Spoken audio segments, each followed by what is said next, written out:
কাজী farm sponsored দীপ্ত আলাপে অর্থনীতির ৫৬তম পর্বে সবাইকে শুভেচ্ছা। আমি আশ্রয় চৌধুরী। আজকের পর্বে আমরা কবওয়েভ ফেনোমেনন বাংলাদেশের কনটেক্সটে দেখার চেষ্টা করব। আসুন শুরু করা যাক। গত পর্বে আমরা বাংলাদেশের কনটেক্সটে ডিমের মার্কেটের ইকুইলিব্রিয়ামের শিফট দেখেছি। আমরা দেখেছি ইকুইলিব্রিয়াম E0 থেকে E1-এ গেছে এবং এর ফলে কখনো প্রাইস বেড়েছে, কখনো প্রাইস কমেছে, কোয়ান্টিটি কোনো সময় বেড়েছে, কোনো সময় কমেছে। কিন্তু E0 থেকে E1 এই যে যাত্রাটা, এই যাত্রাতে যে একটা টাইম ল্যাগ আছে, আমরা বারবার এর কথা বলেছি কিন্তু এটা ব্যাখ্যা দেই নাই। আজকে আমরা এই ব্যাখ্যাটা দেওয়ার চেষ্টা করব। আমরা গত পর্বে 3টা গ্রাফ আবার দেখি। প্রথম গ্রাফে আমরা একটা ইকুইলিব্রিয়াম দেখেছি যেখানে ডিমান্ড আর সাপ্লাই ইন্টারসেকশন হয়েছে। Equilibrium E0, price P0, quantity Q0। এরপরে আমরা একটা গ্রাফে দেখেছি সাপ্লাইটা বাম দিকে শিফট করেছে। ইকুইলিব্রিয়ামটা E0 থেকে E1-এ গেছে এবং এর ফলে প্রাইস এবং কোয়ান্টিটিও পরিবর্তিত হয়েছে। সর্বশেষে আমরা দেখেছি সাপ্লাইটা ডান দিকে শিফট করেছে। ইকুইলিব্রিয়াম E0 থেকে E1-এ গেছে এবং প্রাইস কোয়ান্টিটি আবারও পরিবর্তিত হয়েছে। আমরা টাইম ল্যাগের উপর এত এমফাসিস দিয়েছি কেন? দিয়েছি এই কারণে, বাংলাদেশে এবং সারা বিশ্বে কৃষিজ দ্রব্যের ক্ষেত্রে একটা টাইম ল্যাগ দেখা যায়।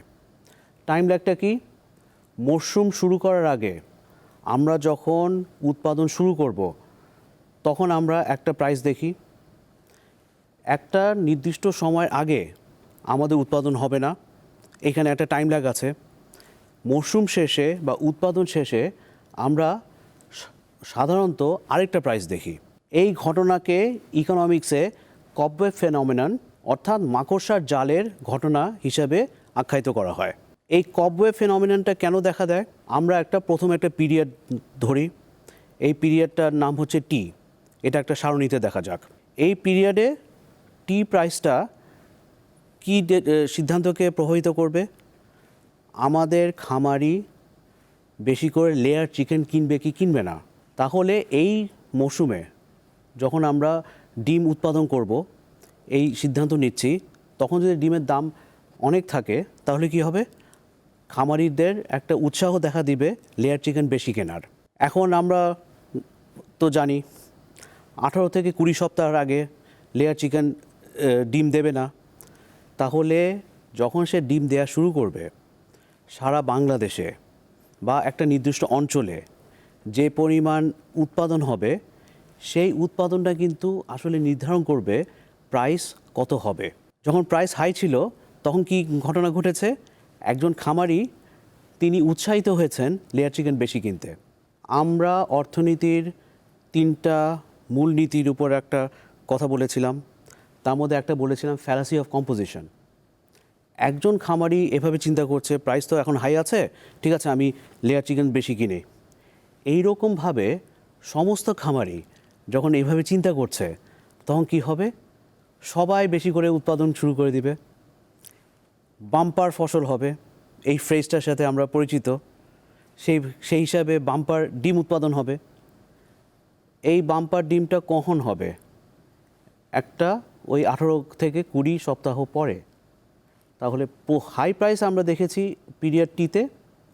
পিরিয়ড T+1-এ কোয়ান্টিটিটা আমাদের বেশি দেখা দিবে।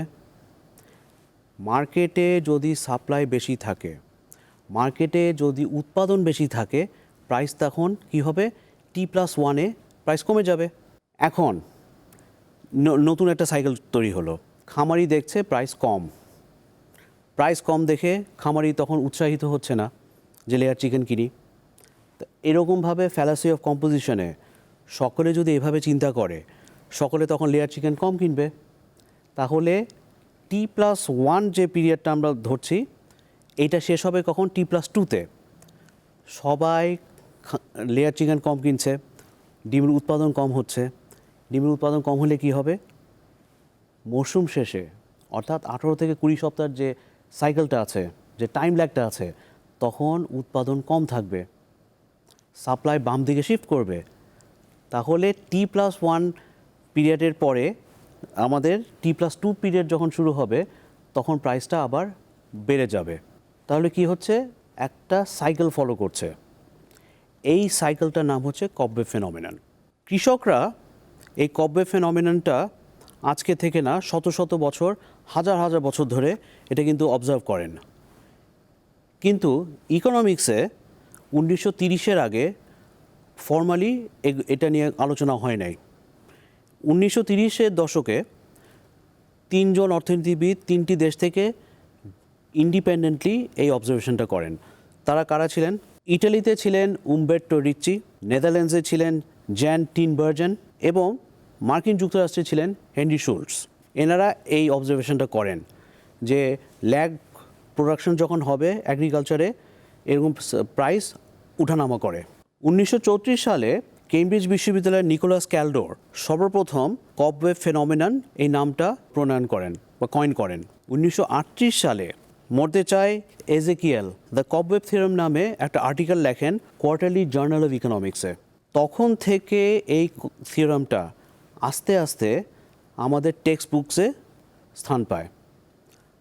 আজকে যখন আমরা ইকোনমিক্স পড়ি তখন কিন্তু আমরা কবওয়েভ থিওরামটা আলোচনা করি, সেটা মাইক্রো ইকোনমিক্সে হোক, সেটা ম্যাথমেটিক্যাল ইকোনমিক্সেই হোক, এটাতে আমরা আলোচনা করি। 1938 সালে মর্দেচাই এজেকিয়েল যে আর্টিকেল লেখেন, উনি 3 ধরনের কবওয়েভ থিওরামের কথা বলেন। প্রথমটার নাম দেন উনি কনভার্জেন্ট ইকুইলিব্রিয়াম বা স্টেবল ইকুইলিব্রিয়াম। কনভার্জেন্ট মানে কি?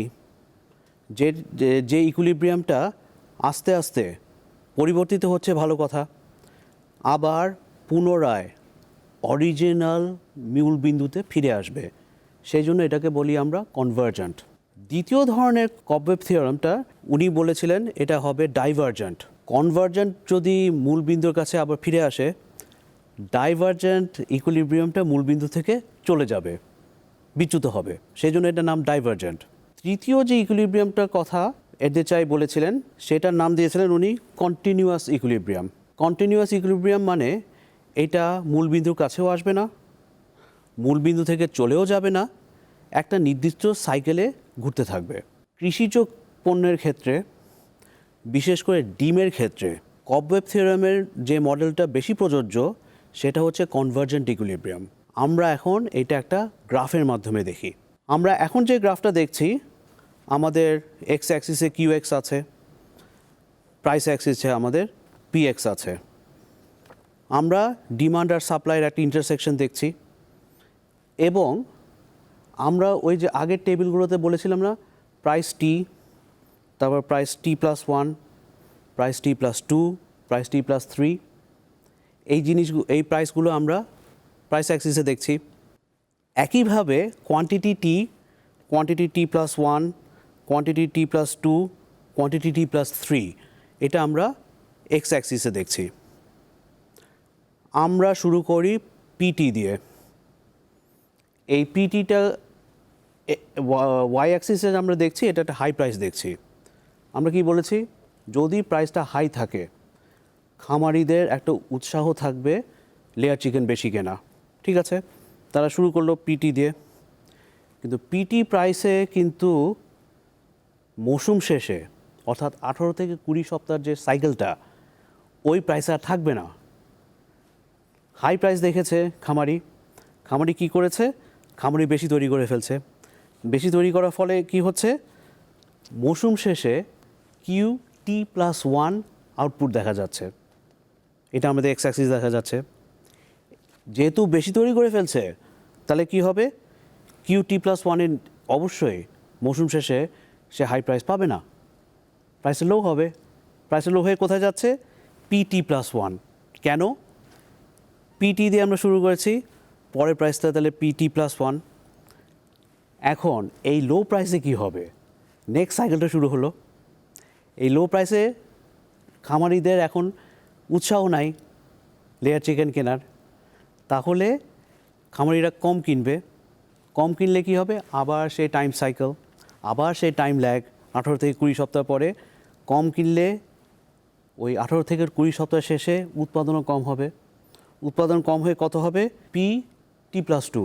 এখন এখানে একটা পজ দেই। আমরা শুরু করেছিলাম কি দিয়ে? পিটি দিয়ে, হাই প্রাইস ছিল। পরের মৌসুমে ওভার প্রোডাকশন হয়েছে, প্রাইস নেমে গেছে কততে? PT+1। এর পরের সাইকেলে কম তৈরি হয়েছে, তাহলে কত হলো? PT+2। এই PT+2টা কি অরিজিনাল PT থেকে কম না?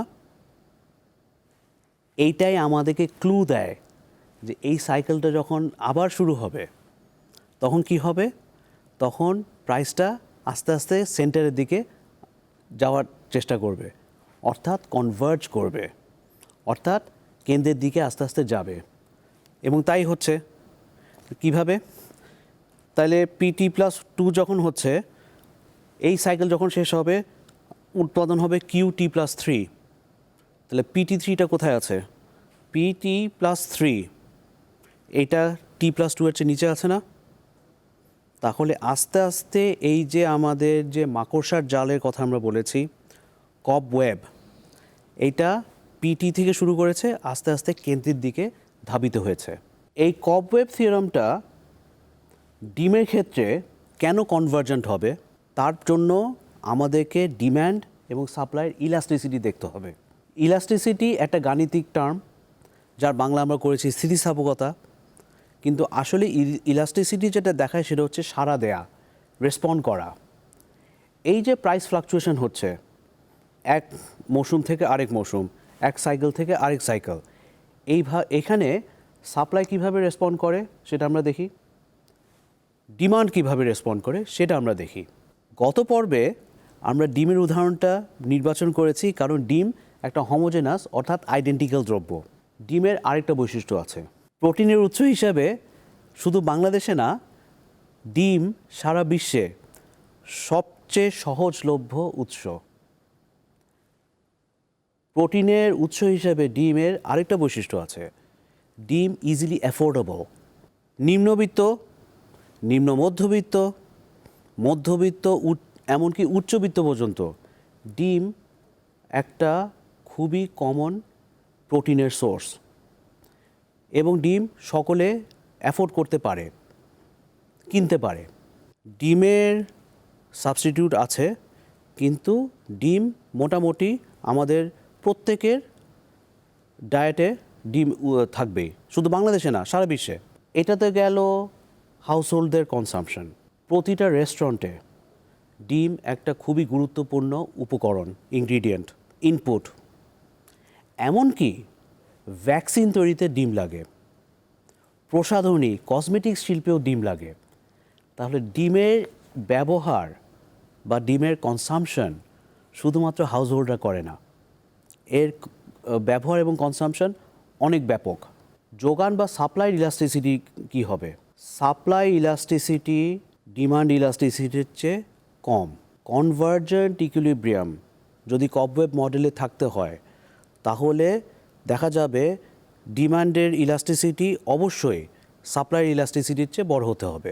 সাপ্লাইয়ের ইলাস্টিসিটি কম কেন? সাপ্লাই কেন কম রেসপন্ড করে? তার কারণ হচ্ছে একটা বায়োলজিক্যাল টাইম কনস্ট্রেন্ট আছে, এটা আমরা বারবার বলেছি, কিন্তু 18 থেকে 20 সপ্তাহ আগে লেয়ার চিকেন ডিম দেবে না। তো এখন কৃষক কী করছে? কৃষক প্রাইস দিয়ে একটা সিগন্যাল পাচ্ছে, এবং প্রাইস যখন হাই দেখছে, কৃষকের একটা ইনসেন্টিভ থাকছে, ঠিক আছে আমি লেয়ার চিকেন কিনি, যেহেতু ডিমের দাম বেশি দেখছি। এইটা করতে গিয়ে আরেকটা কস্ট ঢুকে যাবে আমাদের সাপ্লাই ফাংশনে। কস্টটা কি? 18 থেকে 20 সপ্তাহ আগে যেহেতু লেয়ার চিকেন ডিম দেবে না, তাকে তো খাবার খাওয়াতে হবে, এটাকে আমরা ফিড বলি। আমাদের অ্যাগ্রিকালচারাল সায়েন্সে একটা রেশিও আছে, এই রেশিওটার নাম হচ্ছে ফিড কনভার্সন রেশিও।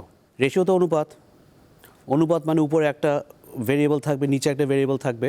তো উপরের ভেরিয়েবলটার নাম হচ্ছে আমরা যে ডিমটা তৈরি করেছি তার ভ্যালু বা তার প্রাইস, নিচের ভেরিয়েবলটা হচ্ছে ফিডের কস্ট। এখন ফিড যদি আমাদেরকে খাওয়াতে হয়, তাহলে এই ফিডের মূল উপকরণটা কি? এই ফিডের মূল উপকরণ হচ্ছে মেইজি, বা মেইজির আরেকটা নাম হচ্ছে কর্ন, বাংলায় আমরা বলি ভুট্টা। এই ভুট্টা একটা কৃষিজ দ্রব্য, আমাদের দেশীয় উৎপাদন যথেষ্ট নয়, আমাদেরকে বিদেশ থেকে আমদানি করতে হয়। এখন মজার ব্যাপার হচ্ছে যে কোনো কৃষিজ দ্রব্যে, সেটা ডিমের ক্ষেত্রে হোক, অন্য যে কোনো দ্রব্যের ক্ষেত্রে হোক, অনেক সময় মোড়ক লাগে। মোড়ক লাগলে কি হবে? মুরগির উৎপাদন কমে যাবে, ফসলের উৎপাদন কমে যাবে। তাহলে এই যে আমরা ভুট্টা আমদানি করছি যেসব দেশ থেকে, সেই সব দেশেও তো উৎপাদন কমে যেতে পারে না। এটা অ্যাগ্রিকালচারাল প্রোডাক্টসের ক্ষেত্রে হবেই। তখন ওই দেশের সরকাররা কি করবে? ওই দেশের সরকাররা অবশ্যই তখন নিজেদের চাহিদা মেটাবে। চাহিদা না মিটিয়ে তো অন্য দেশে তারা রপ্তানি করবে না। তাহলে এই যে ডিমের প্রাইসের যে ফ্লাকচুয়েশন হচ্ছে, তার আরেকটা কারণ হচ্ছে মেইজি, কর্ন বা ভুট্টা, এইটার দাম কত, এইটার দামের ওঠানামা করছে কিনা। এটা অবশ্য কবে ফেনোমেননের বাইরে। আজকের পর্বে আমরা একটা জিনিস বুঝলাম, সেটা হচ্ছে কবওয়েভ ফেনোমেননের কারণে আমরা ডিমের ক্ষেত্রে কি দেখছি? এক মৌসুমে প্রাইস বেশি, পরের মৌসুমে উৎপাদন বেশি। যে মৌসুমে উৎপাদন বেশি হচ্ছে সেই মৌসুমে প্রাইস কম হলে আবার পরের মৌসুমে আবার উৎপাদন কম, আবার তখন প্রাইস বেশি। একটা সাইকেল দেখছি। আরেকটা জিনিস আমরা দেখেছি আজকে, যে ডিমের ক্ষেত্রে শুধুমাত্র কবওয়েভ ফেনোমেনন কাজ করছে না। আরেকটা দেখলাম, ডিমের আরেকটা গুরুত্বপূর্ণ ইনগ্রিডিয়েন্ট হচ্ছে মেইজি, কর্ন বা ভুট্টা। যেহেতু এটা আমাদেরকে বিদেশ থেকে আমদানি করতে হয়, এর দাম উঠানামা করলে সেটা ডিমের দামের উপরে একটা প্রভাব ফেলছে। তাহলে এখন কথা হচ্ছে, ডিমের দাম উঠানামা করলে মানুষ বা সমাজ এত বিচলিত হয় কেন? এই বিচলিত হওয়ার পিছনে এটা কি শুধু বাংলাদেশেই হয় নাকি অন্য দেশেও হয়? সেইটা বোঝার জন্য আমাদেরকে একটা কনসেপ্টের আলোচনা করতে হবে। সেটা আমরা গত পর্বে বলেছিলাম, পারসেপশন বায়াস। এই পারসেপশন বায়াসটা আমরা যখন বুঝব, তখন আমরা দেখব ডিমের ক্ষেত্রে মানুষ এত সেন্সিটিভ কেন। এবং অন্য কোনো দ্রব্য কি আছে আমাদের সমাজে যেটা প্রাইস উঠানামা করলে মানুষ চিন্তিত হয়ে যায়? মানুষ চিন্তিত হয়ে যাওয়া মানে সমাজ চিন্তিত হয়, সমাজ চিন্তিত হওয়া মানে সরকারকে চিন্তিত হতে হয়। সেটাও আমরা দেখব। আর এরপরে আমরা আরেকটা জিনিস দেখব, সেটা হচ্ছে এর রেসপন্সটা কী। প্রাইস উঠানামা করছে, ভালো কথা। এর রেসপন্সটা কি সরকারি লেভেল থেকে কি করা হয়, ইকোনমিক দৃষ্টিভঙ্গি থেকে? সরকারের বাইরেও কি কোনো রেসপন্স আছে কি না, সেগুলো আমরা দেখব। আমাদের ফেসবুক পেজে লাইক দিবেন, কমেন্ট করবেন, ফলো করবেন। আমাদের ইউটিউব চ্যানেলে লাইক দিবেন, সাবস্ক্রাইব করবেন, কমেন্ট করবেন এবং অবশ্যই বেল আইকনটা দিতে ভুলে যাবেন না। আপনাদের সাথে আবারও দেখা হবে। সেই পর্যন্ত ভালো থাকবেন, সুস্থ থাকবেন।